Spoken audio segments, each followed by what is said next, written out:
Alright, HEELSTEVEN, this video is coming out straight for you, brother.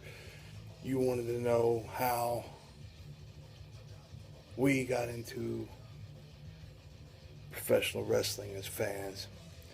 So my story goes as such. I initially became a fan of wrestling when I was a wee little guy, probably around 5 or 6 years old.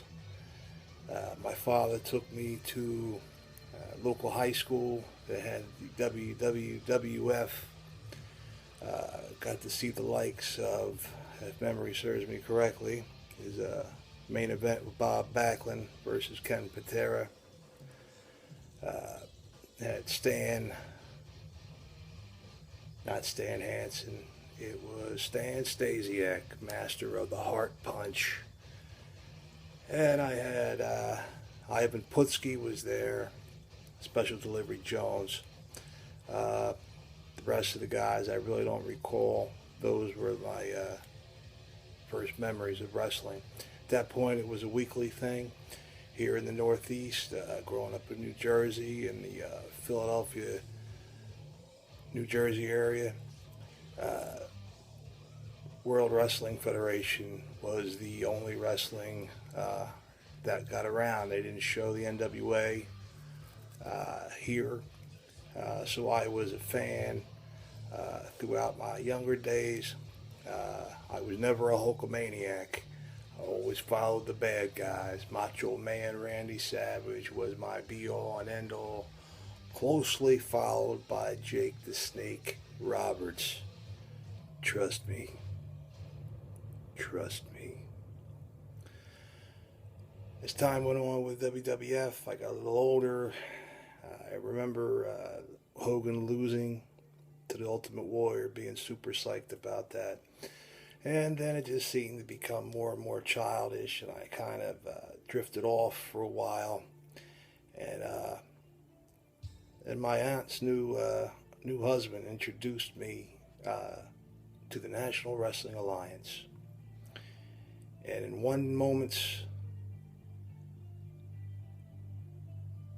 appearance, a promo by the Nature Boy Ric Flair, and seeing Nikita Koloff, and then the Road Warriors, and the rest of the Four Horsemen, the Rock and Roll Express, Midnight Express, all in one episode, completely blew my mind of how freaking fantastic pro wrestling could really, really be. These were my kind of guys. We're talking, like I said, Randy Savage, Jake the Snake Roberts, Hot Rod Roddy Piper. These were my favorites. Big guys, but not giant guys, and definitely not cartoon characters. And NWA was all about wrestling, brother. And those guys knew how to cut promos. There was no stupid snarling, no pumping vitamins and saying your prayers and all that good shit that was going on down in the circus up there in Stamford, Connecticut. The National Wrestling Alliance was where it was at. At that point, I was hooked. Like they had me reeled in. I watched wrestling everywhere I could from that point on. I got hooked up on ESPN showing replays of Von Erichs, watching the AWA.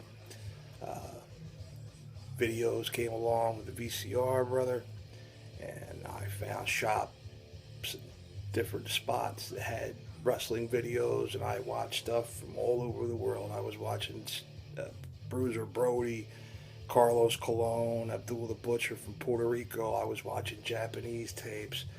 I was watching tapes from the entire catalog, okay, from WWF, anything I could get from NWA, WCW. And I've been on a roll and a fan ever since. There's been some highs, a few little lows in the industry where things, kind of got me I didn't want to be, but I never walked away from it again. And now I'm 44 years old, and I am an ultimate dyed in the wool, bleed pro wrestling, brother. Love it to death. And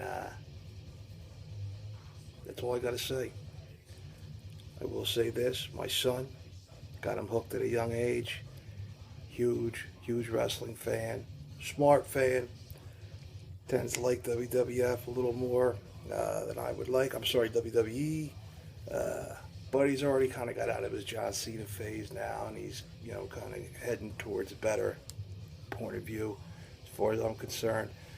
And I'm hoping he grows up to appreciate wrestling as it is, how it was, and how it's going to be. And I like to spread the word and tell dudes and young guys and alike the history of the sport, all the different things and situations and characters that have went on. I never gave a damn about people telling me that it was fake. Obviously, I know it was fake, okay? But like you say, movies are fake. TV shows are fake. Reality shows are fake. It's fun. Fun, fun, fun. And that's all I got to say, brother. I'll see you at the matches.